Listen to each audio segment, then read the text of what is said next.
Mather followed Brigitte, muscles humming with pent-up fight. The stone deadened most sound, leaving him with only the distant clicking of the Duchess's shoes moving upward.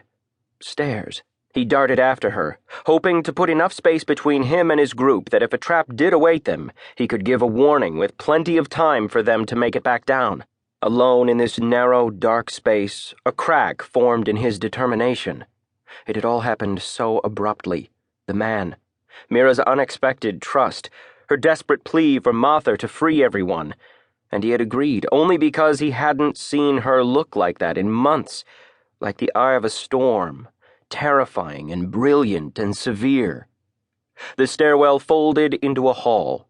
One more hall led to another staircase, and at the top of that, Brigitte's footsteps stopped. Metal jingled, thin and light. Keys. Mather waited a few steps back, bracing himself for soldiers. Arrows. Angra. He clenched and unclenched his hands, staring sightlessly down at them in the blackness. He had killed Angra himself. He had broken the deranged king's conduit on Abril's ground and seen his body vanish. What had that truly done to him? Brigitte opened a door.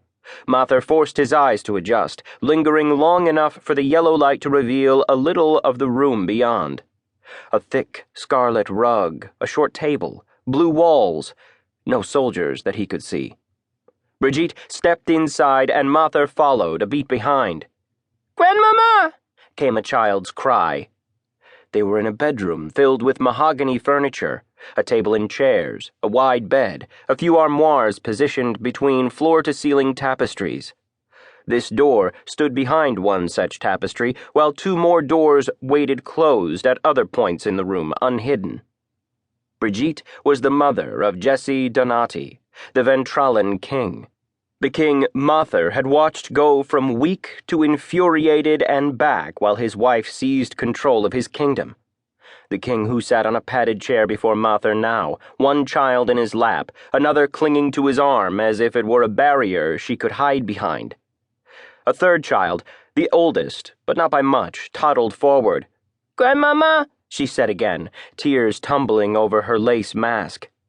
Brigitte stroked the girl's dark curls and looked over her shoulder at Mather. "I'll help you leave, but you'll take my son and grandchildren with you." The Ventrallen king rose. The daughter, who had been hiding behind him, instantly latched onto his leg, and the boy in his arms, not more than a year old, stared with wide, calm eyes from behind a small green mask. Phil moved beside Mather, and he felt the rest of the thaw gather around.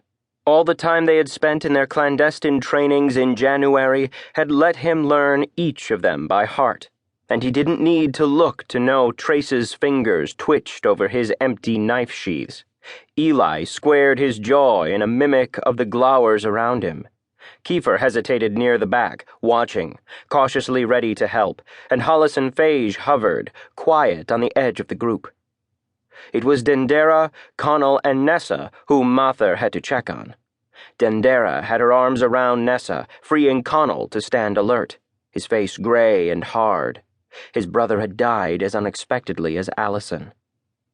Mather turned away from him. He wouldn't let his own grief rise any higher. Hopefully Connell could keep himself under control too. "Mother," Jesse said, his surprise palpable even from behind his mask. "Who are—" "Do we have a deal?" Brigitte asked Mather. Mather narrowed his eyes.